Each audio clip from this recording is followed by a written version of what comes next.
Merci, mesdames, messieurs. Bonsoir à vous qui nous suivez. Surtout, merci de votre fidélité à ce rendez-vous du lundi.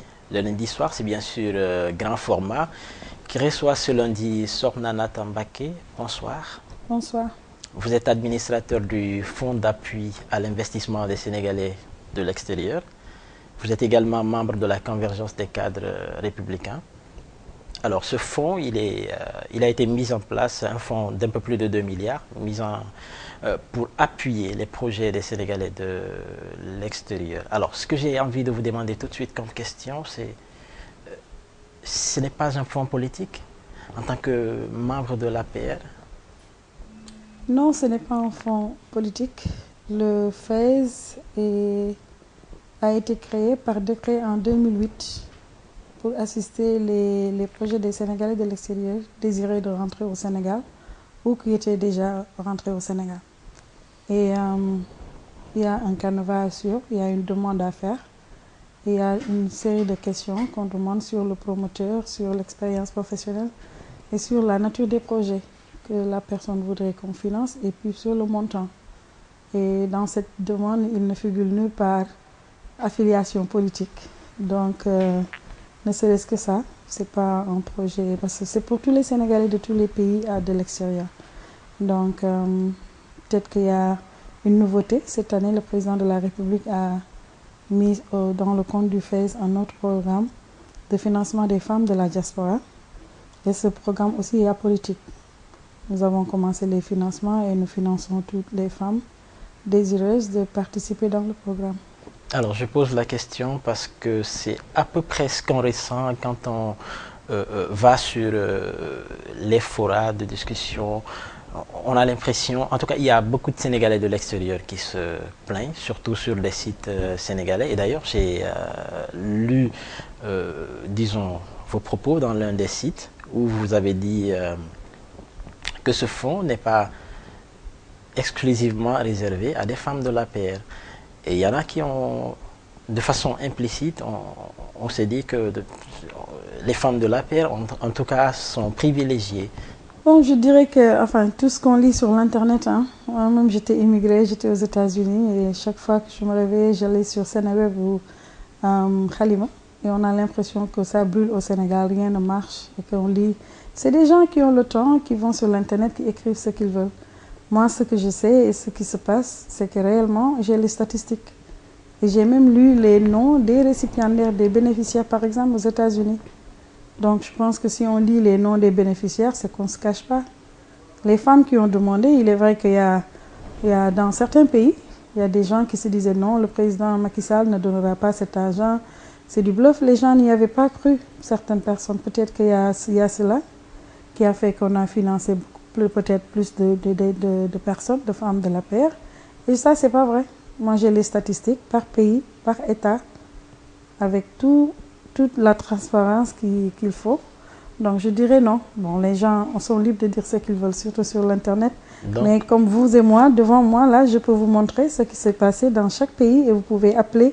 En Italie, je peux vous donner la liste. Vous pouvez appeler de manière random, par hasard, une femme et vous lui demandez si elle est de l'APR. Donc, vous certifiez que les gens qui reçoivent ce fonds n'ont pas forcément la carte de l'APR. Les femmes de l'APR sont des Sénégalaises. Oui. Les femmes des autres partis politiques sont des Sénégalaises. Moi, je ne qualifie pas de femmes APR. Je vois des femmes qui sont braves, qui voudraient travailler et qui demandent des fonds. C'est comme ça qu'on attribue les fonds. Les listes que je reçois, il y a un comité de pilotage qui s'est créé dans les pays d'accueil avec la mission diplomatique ou les consulats. On reçoit les demandes, on les met dans une liste et on octroie les fonds. Il y en a qui disent par exemple qu'ils ont déposé leur dossier depuis 6 mois, 7 mois, ils n'ont même pas reçu de réponse. C'est possible, mais je ne pense pas parce que les premiers fonds ont été déposés pour la première fois aux États-Unis et je pense que c'était le 23 septembre et ils ont reçu leurs fonds le 14 mars. Donc il n'y a personne, on ouvre le processus de dépôt et on ferme ce processus pour pouvoir procéder au premier financement. Et ce qui va se passer, c'est que les femmes qui ne seront pas financées seront mises dans une liste d'attente. Parce que l'objectif, c'est de créer un fonds revolving, un crédit revolving dans chaque pays où les femmes pourraient, au fur et à mesure qu'elles remboursent, financer d'autres femmes. Donc le président de la République a eu une vision excellente de pouvoir instaurer ce fonds dans le FAISE pour pouvoir aider les femmes. Donc je ne pense pas que... Bon, il est vrai que dans certains pays, on m'a dit qu'il n'y avait pas un processus d'ouverture, mais vraiment, c'est ça qu'on a voulu faire. Mais c'est une première et je pense qu'il y aura des imperfections comme il y aura de bonnes choses. On va rectifier au fur et à mesure, mais normalement, quand les gens déposent la date de fermeture, je suis informée. Il y a une présélection qui se fait au niveau du pays. Je fais la validation de la dernière sélection et on procède à donner les fonds. Et j'ai commencé depuis, je pense que les États-Unis c'était en première, on a fait l'Italie, j'y vais en France cette semaine, on a fait Abidjan et je pense que le processus est déclenché. Il est vrai que quand de l'argent sort du Trésor du Sénégal et ça rentre dans une mission diplomatique, il y a un processus à suivre pour pouvoir débloquer cet argent. Et c'est ça qui a fait peut-être que ça a retardé. En plus de cela, l'administrateur du fonds a changé. Donc, M. Sorikaba, qui était l'administrateur, a été nommé directeur général des Sénégalais de l'extérieur au mois de novembre. Et moi, je suis venue en fin novembre.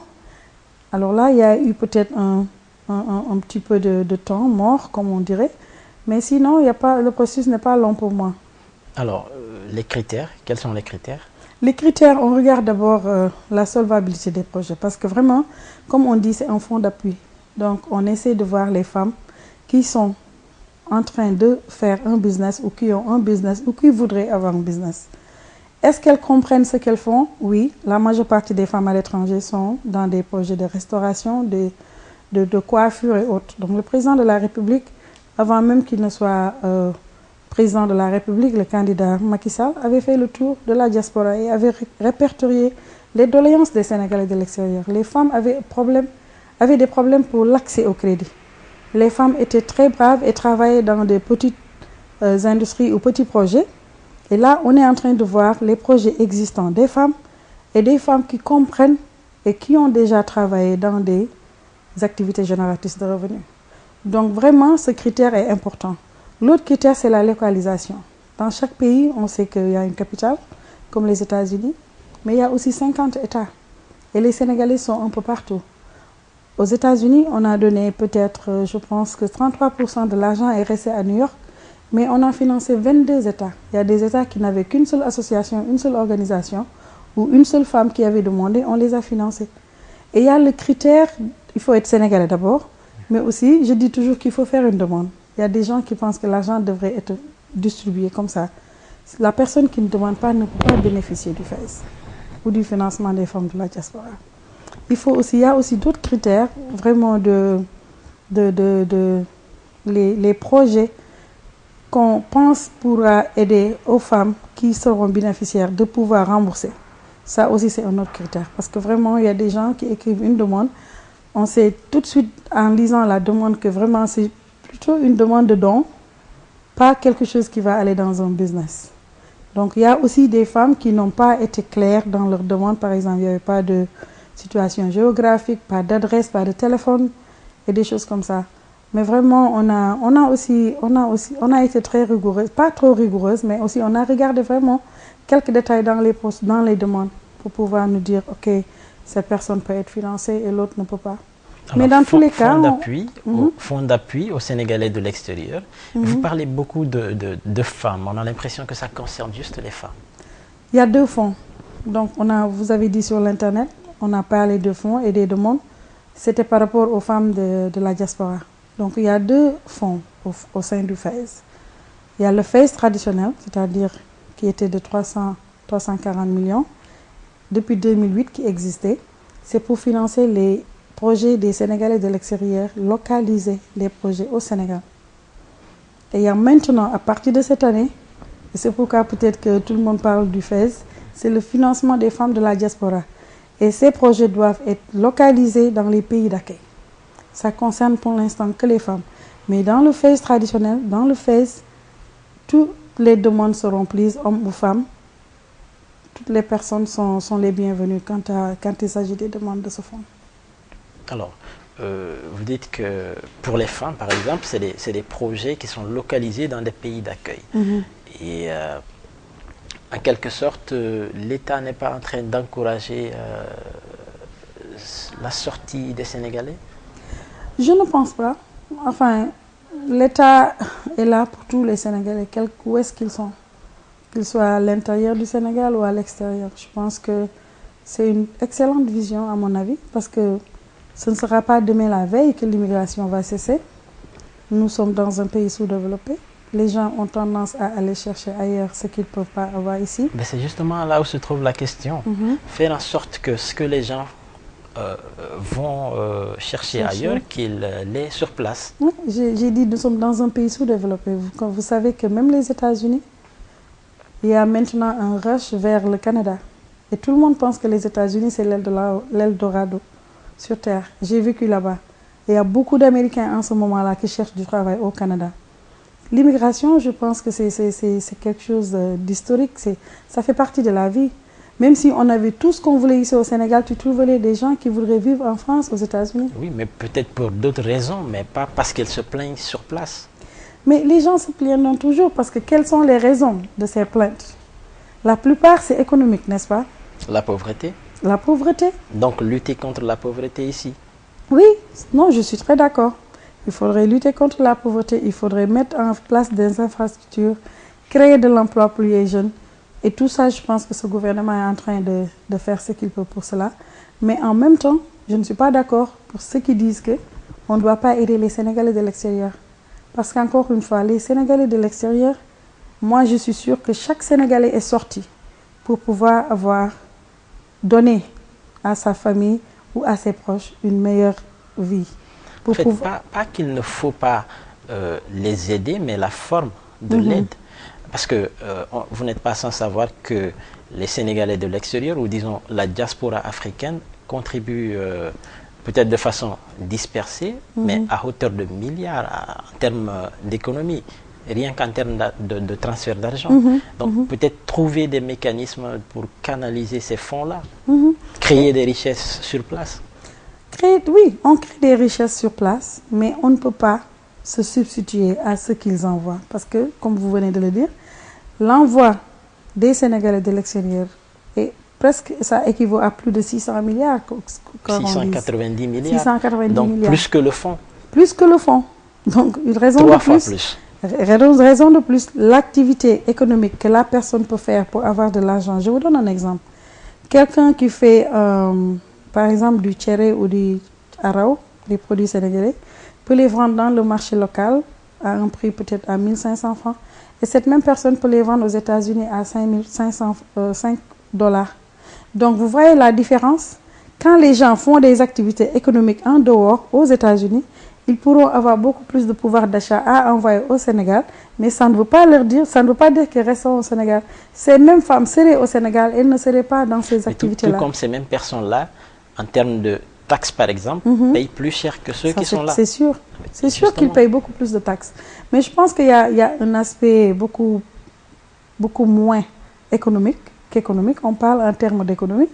Mais les gens, moi, j'ai vu des gens qui sont bien aux États-Unis, qui pourraient rentrer aujourd'hui, mais ils ne veulent pas rentrer.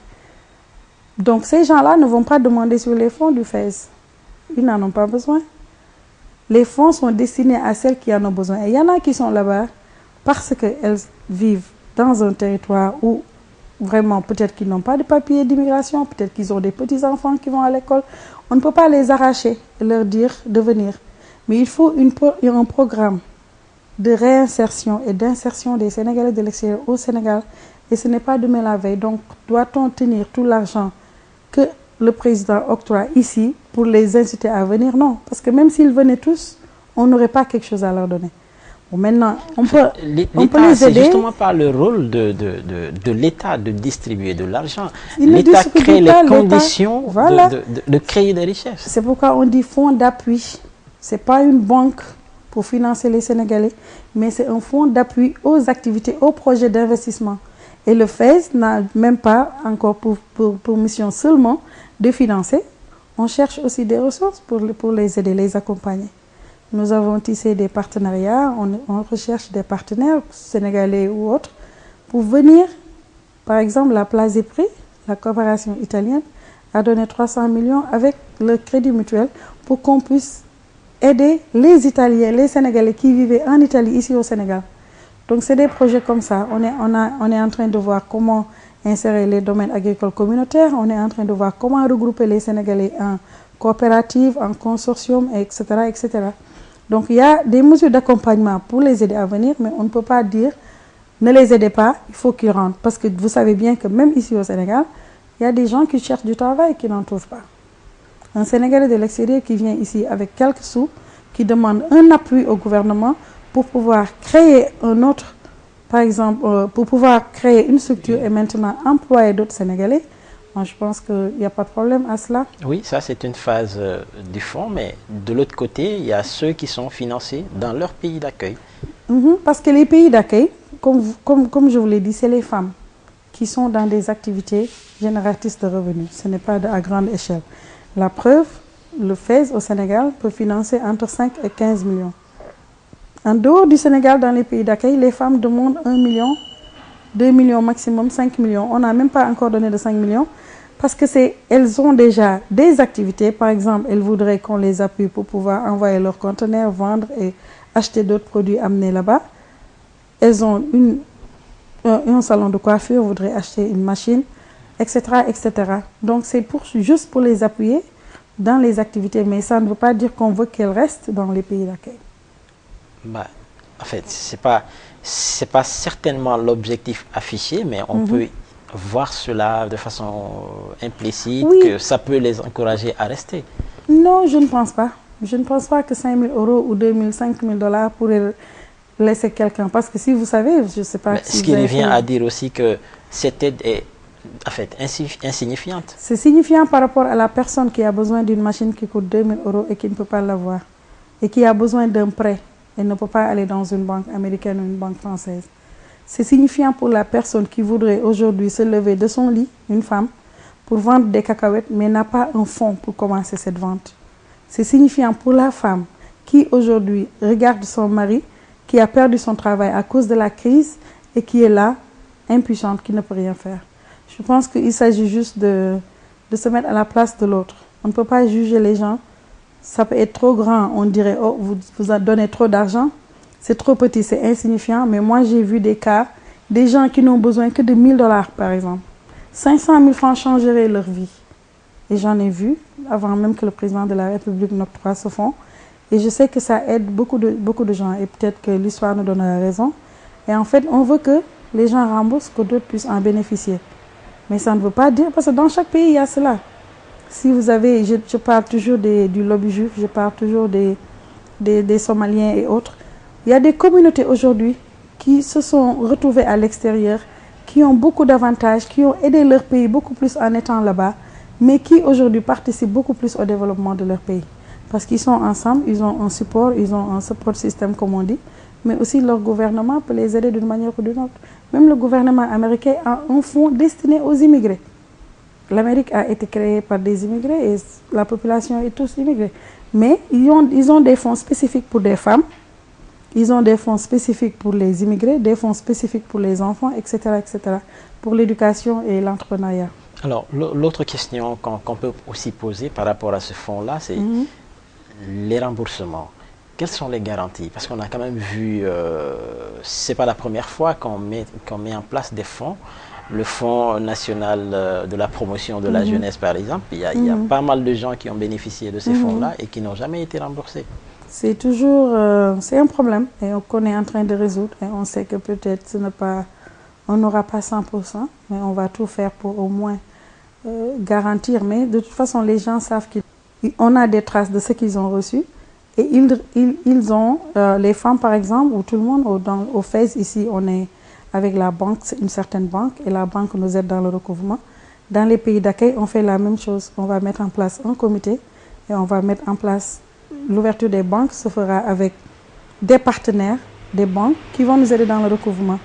Parce que les gens vont donner de l'argent pour recevoir de l'argent et d'autres vont recevoir. Et c'est la communauté aussi qui est là, qui sait que cette personne a reçu et moi je suis derrière la liste. Donc je pense que c'est une première. mais moi j'ai confiance à ces femmes parce que vraiment c'est ambitieux comme projet. C'est mais une première entre leurs mains. Et on peut dire que l'État prend le risque d'investir 2 milliards comme ça. La vie, c'est prendre des risques. On ne peut pas s'asseoir sur de l'argent ou s'asseoir sur quelque chose. Non, mais il ne s'agit pas de s'asseoir sur de l'argent, mais de créer des conditions ici même pour faire en sorte, en tout Moi, cas, je pense que les encourager conditions les sont gens à créées rester. ici pour les Sénégalais de l'extérieur. Mais qu'est-ce qu'on peut créer pour les Je Sénégalais veux de dire pour les l'intérieur? Sénégalais de l'intérieur. Oui, c'est ça que je veux dire. Des jeunes sont encore en train de prendre la pirogue. C'est vrai, mais ils le prendront toujours. Et c'est dommage. Et on est en train de tout faire pour... Je vous ai dit qu'il y a la crise aux États-Unis. Ils le prendront toujours si on reste dans cette situation. Et je pense quand même que les gens ont voté pour le chef de l'État pour qu'on change.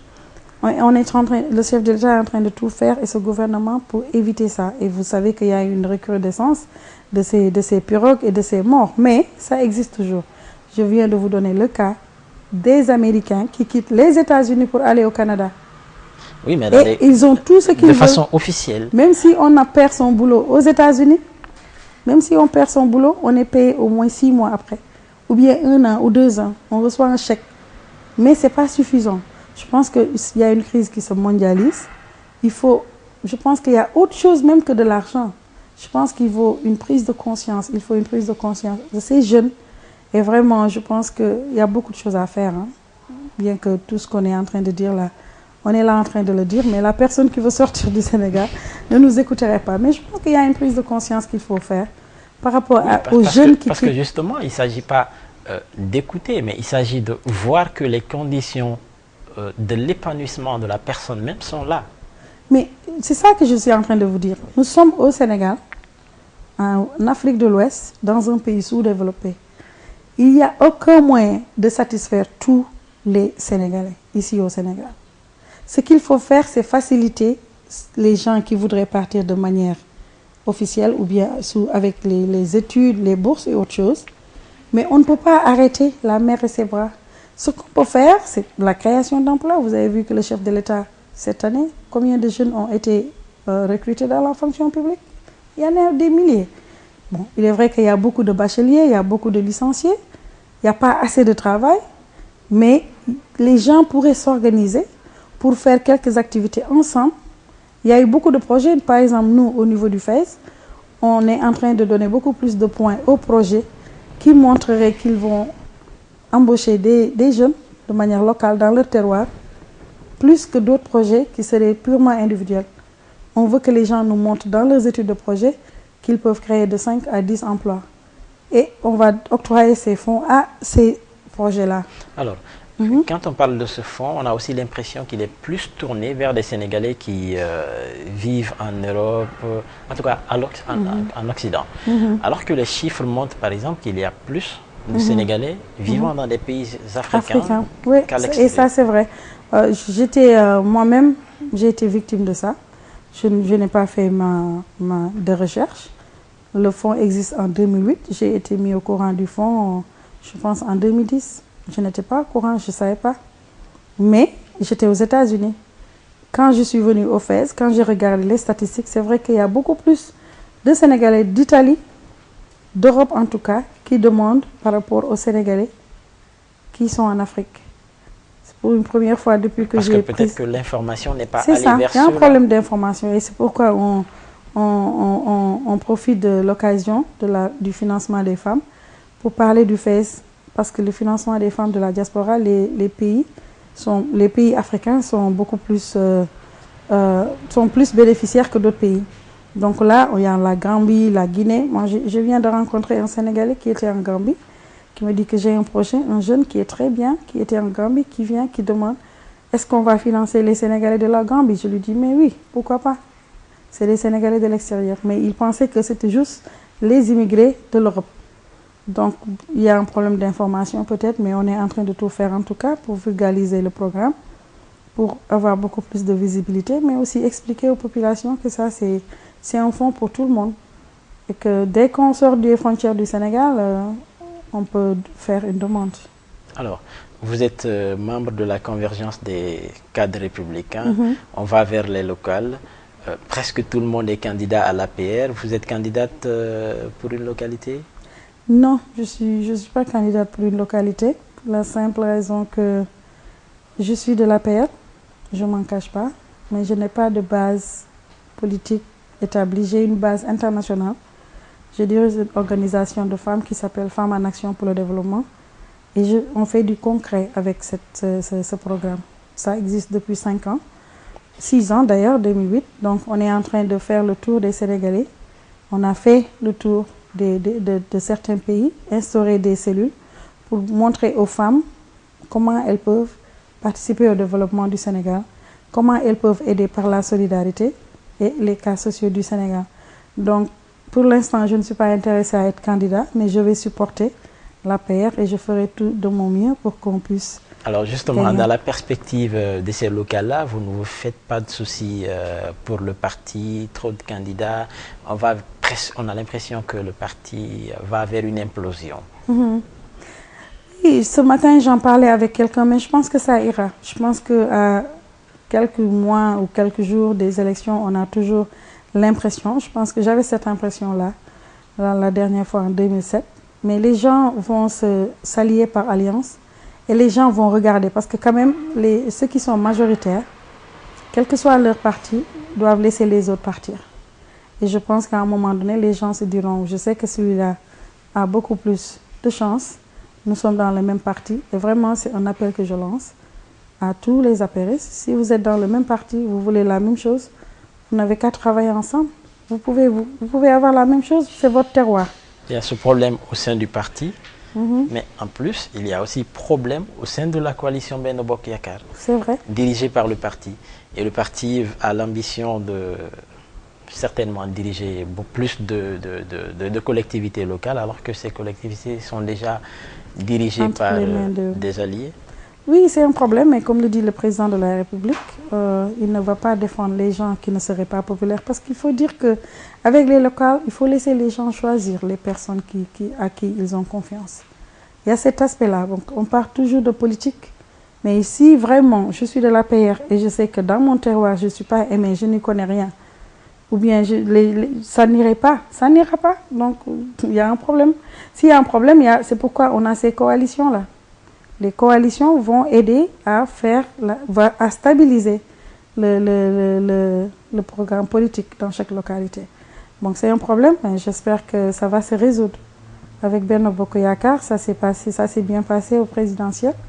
Mais peut-être qu'il y aura des candidats qui vont aller seuls. Bon, je n'ai pas de problème pour ça. Ce que je veux, c'est que les gens de l'APR ne s'entre-déchirent pas, qu'ils restent ensemble et qu'ils puissent se dire que ça, c'est notre pays, on doit le construire. Ce n'est pas à moi de le faire. Si je pense que si vous êtes meilleur candidat, nous sommes dans le même parti, je peux vous laisser passer. Il n'y a pas de problème. C'est le mot de la fin. Oui. Nous vous remercions. Merci également à vous, mesdames, messieurs, qui nous suivez tous les lundis dans cette émission grand format. À retrouver demain sur www.dernièreminute.sn. Merci et on se donne rendez-vous lundi prochain. Merci.